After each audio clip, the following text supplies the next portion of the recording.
Empathy again, very important. Player to player, coach to player. Yeah, it's the ultimate. I've got a situation that might be common. And I'm talking U13 girls. Some girls that have made the team have come over from boys hockey. They're bigger, faster, stronger, and not necessarily smarter, but they're definitely more talented than players on the team. And we're trying to get them to pass the puck, and they're at a different level than the other players, but yet they still have to be able to get past the puck when their teammate is open, especially ahead of them. So I'm advocating a headman rule and making sure that they recognize somebody's open and they attempt to realize the pass the puck in that situation. I think it's a real big part of team play, and as Tom has found out, it's getting results in terms of outcomes because it's so hard to defend teams that can pass. But I've had parents complain that this player should only play with the best players because the others can't do anything with the puck and she won't get it back. So I'm caught with that predicament of to what degree do you let put the best players together so that they might be able to use each other more often and create that super line versus maybe three more balanced lines. I personally love to put players that want to play make together, and then players that maybe are less so into that on their own line. Because if they're going to do their own thing, why not just do it themselves anyways with other people that are going to do similar, and then try to encourage them to get towards that line that actually wants to play make.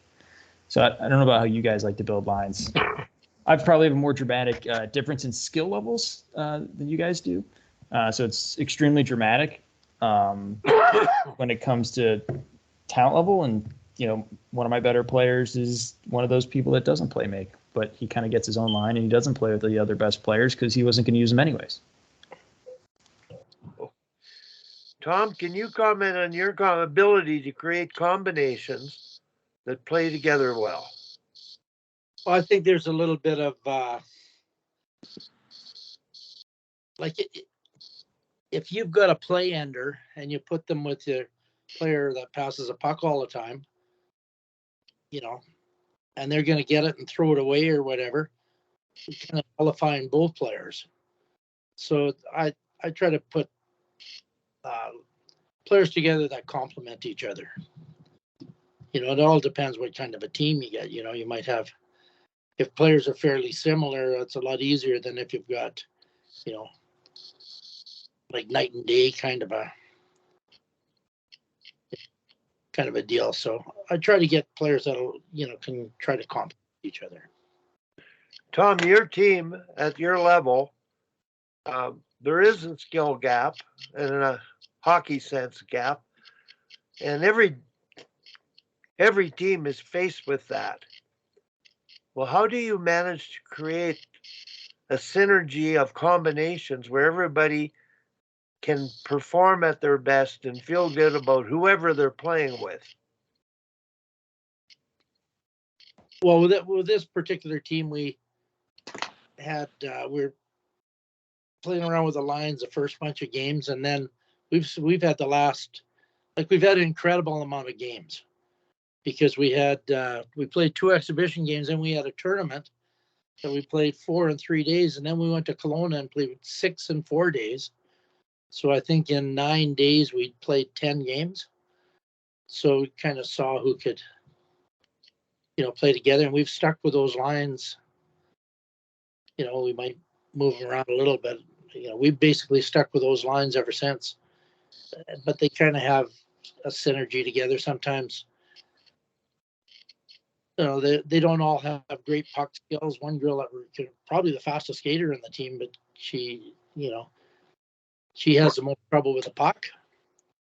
and she plays with two very good players. And yeah, I don't know. Every team is different, right? Depends what you got. Peter. Yeah, actually, my question is actually for Tom. Tom, when you were coaching at the pro level, or really at any level, I guess it really does apply, right? Once you find those combinations, what did you do, or anyone else actually chime in too, please? What did you do to accomplish that goal? In that, okay,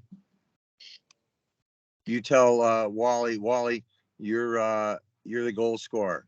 Peter, you're the guy that's got to be first in the corner to get the puck. That's your role is that. And then if the third person, your job, maybe it's Tim. Tim, you're the playmaker. Well, wait a minute, coach. I can score goals. Or wait a minute, coach. You know what? I'm really better when I'm making plays and I'm not the guy going in the corner. How do you sell them, or if you have run into that situation, on what you perceive as their strengths versus what they perceive as their strengths? Well, I don't identify. I don't tell them those roles. I just you try to put players together that are like that. What's a classic line as a passer, a scorer, and a mucker. But I don't say that to them because we try to play 1, 2, 3, 4, 5. So the scorer might be in the corner first, so they've got to become good at mucking and getting the puck out. So yeah. So essentially, you're just putting together guys or gals in your head that, you know what, this group of 3 forwards can work well together, and they will figure out who has to do what. Confident that each one has the ability to do each of those things. Yeah, some people are scorers, and they'll get 10 shots and score 5 goals. Another guy get 10 shots and score 1 goal from the same place, right? It's just kind of something that happens. So I think that you practice everything with them, and I think it just kind of rises what they end up being good at.